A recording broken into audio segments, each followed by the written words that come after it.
Pride and Prejudice by Jane Austen. Chapter 1. It is a truth universally acknowledged that a single man in possession of a good fortune must be in want of a wife. However little known the feelings or views of such a man may be on his first entering a neighborhood, this truth is so well fixed in the minds of the surrounding families that he is considered the rightful property of some one or other of their daughters. "My dear Mr. Bennet," said his lady to him one day, "have you heard that Netherfield Park is let at last?" Mr. Bennet replied that he had not. "But it is," returned she, "for Mrs. Long has just been here, and she told me all about it."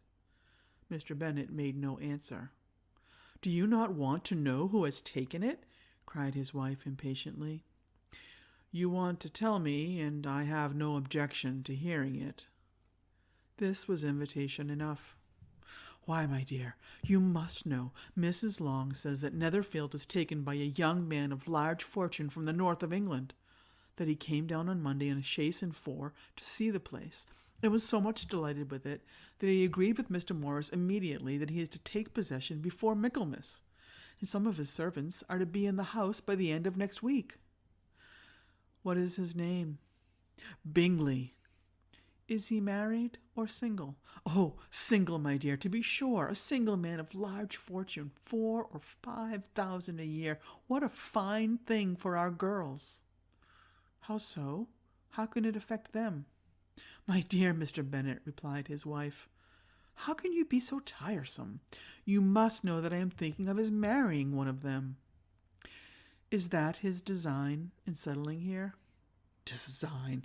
Nonsense! How can you talk so? But it is very likely that he may fall in love with one of them, and therefore you must visit him as soon as he comes." "I see no occasion for that. You and the girls may go, or you may send them by themselves, which perhaps will be still better, for as you are as handsome as any of them, Mr. Bingley may like you the best of the party." "My dear, you flatter me. I certainly have had my share of beauty, but I do not pretend to be anything extraordinary now. When a woman has 5 grown-up daughters, she ought to give up thinking of her own beauty." "In such cases, a woman has not often much beauty to think of." "But, my dear, you must indeed go and see Mr. Bingley when he comes into the neighborhood." "It is more than I engage for, I assure you." "But consider your daughters. Only think what an establishment it would be for one of them. Sir William and Lady Lucas are determined to go merely on that account, for in general, you know, they visit no newcomers. Indeed, you must go, for it will be impossible for us to visit him if you do not."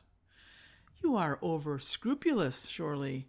I dare say Mr. Bingley will be very glad to see you, and I will send a few lines by you to assure him of my hearty consent to his marrying whichever he chooses of the girls, though I must throw in a good word for my dear little Lizzie." "I desire you will do no such thing. Lizzie is not a bit better than the others, and I am sure she is not half so handsome as Jane, nor half so good-humored as Lydia. But you are always giving her the preference." "They have none of them much to recommend them," replied he. "They are all silly and ignorant like other girls, but Lizzie has something more of quickness than her sisters."